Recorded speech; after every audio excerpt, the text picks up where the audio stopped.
En el siglo IV, el Imperio Romano abarcaba todas las tierras ubicadas en torno al mar Mediterráneo, el cual se había convertido prácticamente en un mar interior, de allí que los romanos lo llamaran Mare Nostrum, es decir, nuestro mar.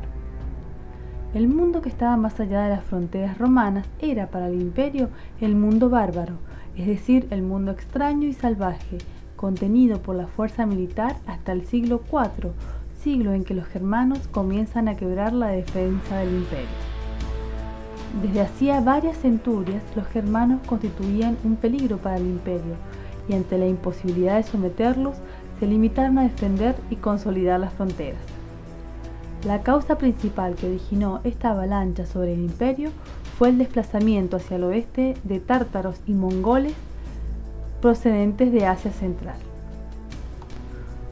Cuando los germanos invaden, se encuentran con un imperio dividido en dos. En efecto, el emperador Teodosio, antes de morir en el año 395, reparte el imperio entre sus dos hijos. A Honorio le correspondió el imperio de Occidente, con Roma por capital, y a Arcadio el imperio de Oriente, imperio que sobrevivió hasta 1453, cuando su capital, Constantinopla, cayó en poder de los turcos. Entonces, las tribus germánicas harán irrupción en un imperio dividido. Los visigodos se apoderaron de Roma y continuaron su invasión hacia el sur de la Galia y el norte de Hispania. Suevos, alanos y vándalos ingresaron por el Rin y los Alpes. Los vándalos continuaron su camino hasta el norte de África. Anglos y sajones se asientan en Britania, la actual Inglaterra. Los francos ocupan gran parte de la Galia. En la imagen se puede observar la distribución de suevos, vándalos y alanos en el año 418. La autoridad imperial únicamente se ejercía en la provincia tarraconense, que corresponde en el mapa al color rosado. Los visigodos, como puede observarse, se concentran en Galia. Amplias zonas de la cordillera Cantábrica quedaron fuera de todo control, precisamente donde la presencia de pueblos prerromanos había tenido mayor continuidad, principalmente vascones y cántabros. A fines del siglo V, el imperio de Occidente se desploma cuando es depuesto el último emperador, Rómulo Augustulo. El antiguo imperio romano queda así reemplazado por diversos reinos bárbaros, el de los ostrogodos en Italia, el de los francos en Galia, el de los vándalos en África y el de los visigodos en Hispania. Los visigodos abandonan el sur de la Galia presionados por los francos, cruzan los Pirineos, iniciando así la conquista y dominación de casi toda la península ibérica. La fusión de hispanoromanos y germanos no se realizó sino paulatinamente. Dos obstáculos importantes se presentaban para lograr la unión de los dos pueblos, uno de carácter religioso y el otro de carácter jurídico. El obstáculo religioso se debía al hecho de que, mientras los hispanoromanos eran católicos, los visigodos profesaban el arrianismo, doctrina que negaba la divinidad de Jesucristo. Este problema fue superado cuando el rey Recaredo se convirtió al catolicismo en el año 589, con lo cual se consiguió la unidad religiosa del reino. En el plano jurídico, el gran problema derivaba de la diversidad de leyes que se aplicaban a uno y otro pueblo.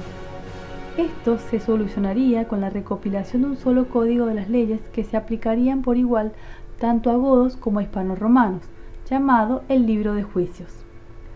Desde el punto de vista cultural, los germanos, si bien conquistaron y dominaron políticamente los territorios occidentales del imperio, fueron a su vez dominados culturalmente por los pueblos vencidos al adoptar muchas de sus costumbres y sobre todo su lengua. Aquí nos encontramos con un caso de lo que se denomina superestrato, es decir, un pueblo invasor, el germano, que se impone políticamente pero no culturalmente, sino que adopta la cultura y la lengua del pueblo invadido.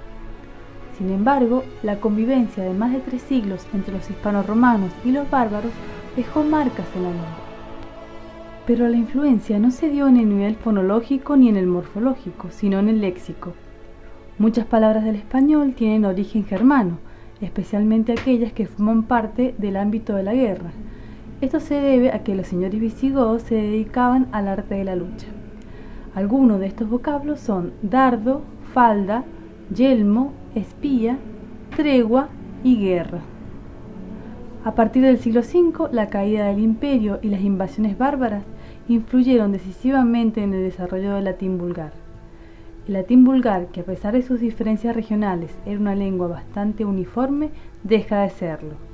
El aislamiento en que quedaron las provincias, la decadencia de las escuelas y la decadencia cultural en general dejan a la lengua hablada sin la contención que antes suponía el ejemplo de la lengua clásica.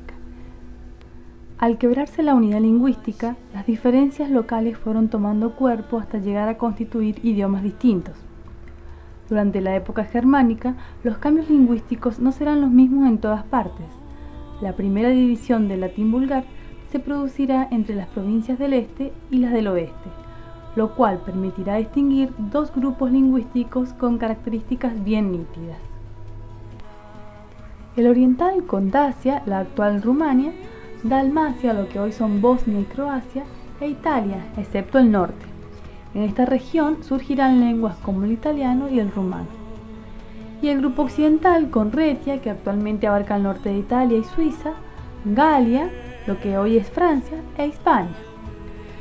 En la región occidental derivarán lenguas como el español, el francés y el portugués.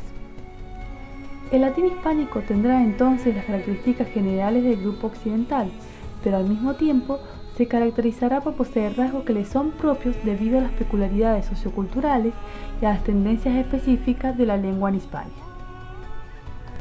El reino de los visigodos, sobre todo Hispania, duraría hasta el siglo VIII, cuando el rey Don Rodrigo fuera derrotado en el año 711 por los árabes en la batalla de Guadalete, año en que se produjo la invasión musulmana en la península. En la fotografía se puede observar la portada de las crónicas del rey Rodrigo en las que se hace referencia a esta batalla. A diferencia de los romanos y de los árabes, que dejaron diversos vestigios de su paso por la península ibérica, el mausoleo de Teodorico en Rávena es la única reliquia significativa de la arquitectura de los godos.